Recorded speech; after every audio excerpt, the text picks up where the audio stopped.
So tell me who you are and what you do. Okay, I'm Sirius. I am a writer and an editor. I started a magazine called Mondo 2000 that was very popular in the 1990s, involved in cyberpunk, cyberculture, edited transhumanist magazine called H Plus in the mid late 2000s.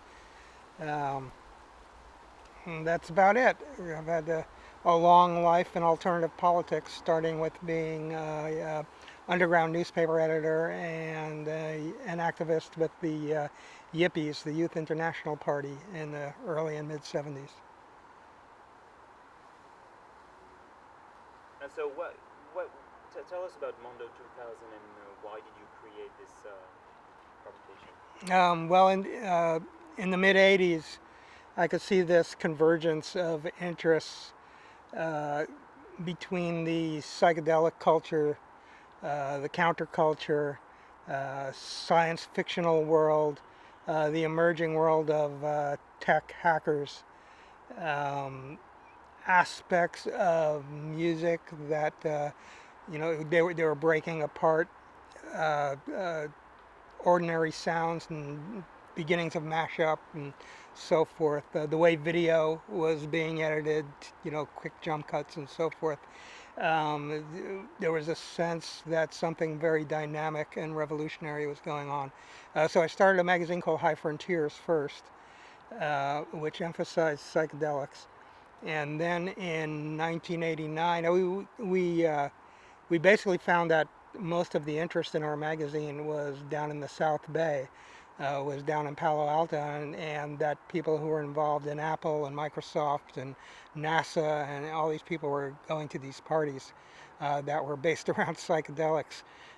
So it became clear to me that people who were creating the future were heads, were people who had interest in anti-authoritarian views and so forth. So we changed the name of the magazine to Reality Hackers, and that was a little too much too soon for the magazine world and for distributors and so forth. People at magazine stands didn't understand, didn't know where to place it. So we came up with a very pop cultural name, Mondo 2000, and that ended up doing very very well. And what we did was we merged the tech culture kind of stuff with some of the psychedelic stuff and a lot of pop culture and music and so forth.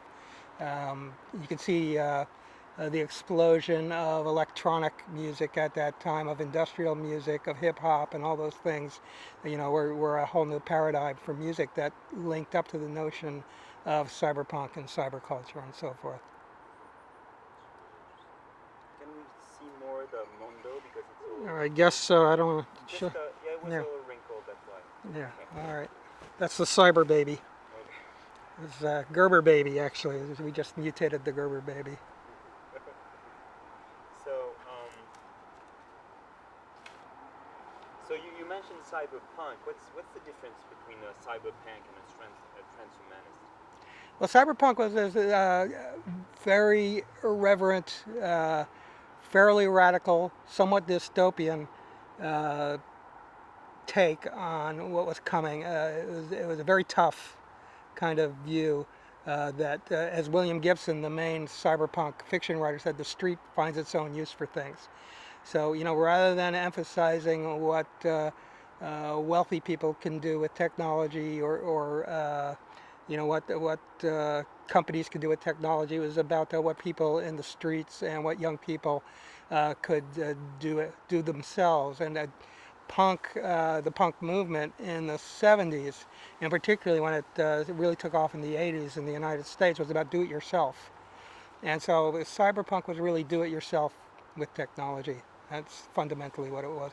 And I mean, today in the transhumanist movement, there are groups like the Grinders, um, which great people to look up. Tim Cannon and some other people doing experiments on themselves, under the skin kind of stuff, on their own with very little money, um, and very much being a part of another culture that's way outside the mainstream. And now, I mean, at the same time, cyberpunk was very sort of pop. Yet, I mean, it was attractive to the media, and people like William Gibson, the author, got fairly famous. Bruce Sterling, another person. Actually, we at Mondo 2000 kind of had our 3 or 4 years, our 15 minutes of fame in the early 90s. So, I mean, at the same time, it had this attraction because it did have kind of a rock and roll attitude.